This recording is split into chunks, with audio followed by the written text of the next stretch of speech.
Hello అండి, welcome to Bharati's kitchen. ఈ రోజు వీడియోలో చాలా టేస్టీగా ఉండే ఎగ్ పెప్పర్ ఫ్రైని ఎలా ప్రిపేర్ చేసుకోవాలో చూపించబోతున్నాను. ఇది రైస్, రోటీస్, చపాతీస్, పుల్కాస్ ఇలా దేనిలో అయినా కూడా చాలా బాగుంటుంది. ఎప్పుడైనా మీరు కర్రీ డిఫరెంట్గా తినాలి అనుకున్నప్పుడు ఒకసారి ఇలా ట్రై చేయండి. చాలా సింపుల్గా ప్రిపేర్ చేసుకోవచ్చు, అలానే చాలా తొందరగా కూడా అయిపోతుందండి. ఎగ్లో చాలా రెసిపీస్ని ప్రిపేర్ చేసుకోవచ్చు అండి. సో లేట్ చేయకుండా రెసిపీని ఎలా ప్రిపేర్ చేసుకోవాలో ఇప్పుడు చూద్దాము. ఫస్ట్ ఈ రెసిపీ కోసం 6 eggs వరకు ఉడకబెట్టుకోవాలి. మీడియం ఫ్లేమ్ లో కనీసం 10 to 15 మినిట్స్ పాటు బాయిల్ చేసుకుని ఇలా చూపిస్తున్న విధంగా హాఫ్ కింద కట్ చేసుకోవాలి. ఇలా అన్నిటినీ కూడా కట్ చేసుకున్న తర్వాత వీటిని పక్కన పెట్టుకోవాలి. నెక్స్ట్ ఒక పాన్ లో 4 to 5 టేబుల్ స్పూన్స్ వరకు ఆయిల్ ని వేసుకోవాలి. ఆయిల్ హీట్ అయిన తర్వాత ఇందులోకి 4 పెద్ద సైజు ఉల్లిపాయల్ని ఇలా సన్నగా చీరికల కింద కట్ చేసుకుని వేసుకోవాలి. ఈ రెసిపీకి ఉల్లిపాయల్ని బాగా సన్నగా తరిగి వేసుకోవాలండి. మీడియం సైజ్ అయితే 5 కానీ 6 కానీ వేసుకోవచ్చు. అదే పెద్ద సైజు ఉల్లిపాయలు అనుకోండి కనీసం 4 వరకు వేసుకోవాలి. నెక్స్ట్ ఇందులోనే రుచికి సరిపడా సాల్ట్ కూడా వేసుకుని ఫ్రై చేసుకోవాలి. సాల్ట్ వేసినట్లయితే ఉల్లిపాయలు చాలా తొందరగా ఫ్రై అవుతాయండి. ఈ ఉల్లిపాయల్ని మీడియం ఫ్లేమ్లో బాగా కలర్ చేంజ్ అయ్యేంత వరకు కూడా, అంటే లైట్ గోల్డెన్ కలర్ వచ్చేంత వరకు కూడా ఇలా మిక్స్ చేస్తూనే ఫ్రై చేసుకోవాలి. సో చూసారు కదా, ఈ కలర్ వచ్చేంత వరకు కూడా ఫ్రై చేసుకుంటే ఫ్రై టేస్ట్ బాగుంటుంది. ఇంతవరకు కూడా ఫ్రై చేసుకున్న తర్వాత ఇందులోకి సన్నగా తరిగిన టొమాటో ముక్కల్ని కూడా వేసుకుని ఫ్రై చేసుకోవాలి. పెద్ద టొమాటోలు అయితే 2 వేసుకోవాలి. అదే చిన్న సైజ్ టొమాటోలు అనుకోండి 3 కానీ 4 కానీ వేసుకోవచ్చు. టొమాటోలు సాఫ్ట్ అయ్యేంత వరకు కూడా ఇలా మిక్స్ చేసుకుంటూ ఫ్రై చేసుకోవాలి. టొమాటోలు బాగా సాఫ్ట్గా అయిపోయిన తర్వాత ఇందులోకి హాఫ్ స్పూన్ అల్లం వెల్లుల్లి పేస్ట్ని కూడా వేసుకుని అల్లం వెల్లుల్లి పేస్ట్లో పచ్చివాసన పోయేంత వరకు కూడా ఫ్రై చేసుకోవాలి.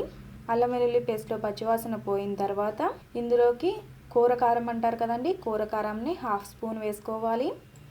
నెక్స్ట్ ఇందులోనే హాఫ్ స్పూన్ ధనియాల పొడి, పావు టీ స్పూన్ పసుపు, హాఫ్ టీ స్పూన్ వేయించిన జీలకర్ర పొడి, అలాగే పావు టీ స్పూన్ గరం మసాలాని కూడా వేసుకోవాలి. ఈ గరం మసాలా ఘాటు ఎక్కువ ఉంది కాబట్టి నేను పావు టీ స్పూన్ మాత్రమే వేస్తున్నానండి. గరం మసాలా అంత ఘాటుగా లేకపోతే హాఫ్ టీ స్పూన్ వరకు వేసుకోవచ్చు. ఈ మసాలా పొడులన్నీ కూడా అప్పటికప్పుడు కూడా గ్రైండ్ చేసుకుని వేసుకోవచ్చు. మసాలా పొడి కోసం అయితే నేను స్క్రీన్ మీద ఇస్తానండి. ఆ ఇంగ్రీడియంట్స్ అన్నిటిని కూడా ఒకసారి లైట్గా ఫ్రై చేసేసుకుని గ్రైండ్ చేసేసుకుని ఈ టైంలో వేసేసుకుంటే సరిపోతుంది.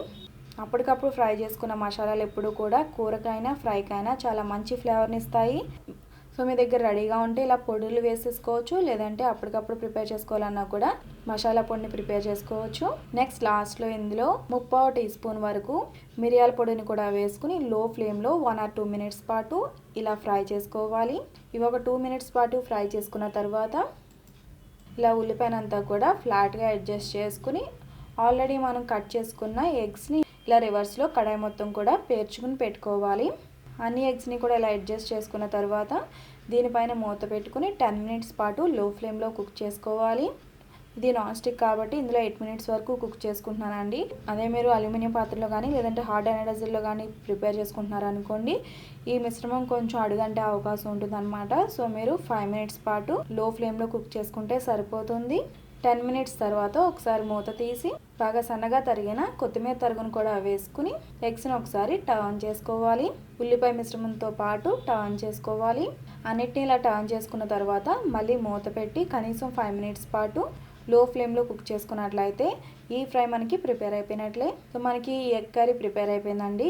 నెక్స్ట్ స్టవ్ ఆఫ్ చేసుకుని వేడివేడిగా సర్వ్ చేసుకుంటే చాలా టేస్టీగా ఉంటుంది. ఈ రెసిపీని ఇప్పటి వరకు మీరు ట్రై చేయకపోతే ఒకసారి ట్రై చేయండి. రైస్లోకి కానీ చపాతీలోకి కానీ పుల్కాలోకి కానీ చాలా టేస్టీగా ఉంటుంది. ఈ రెసిపీని మీరు కూడా తప్పకుండా ట్రై చేసి మీకు ఎలా కుదిరిందో నాకు ఈ వీడియో కింద కామెంట్ సెక్షన్లో తెలియజేయండి.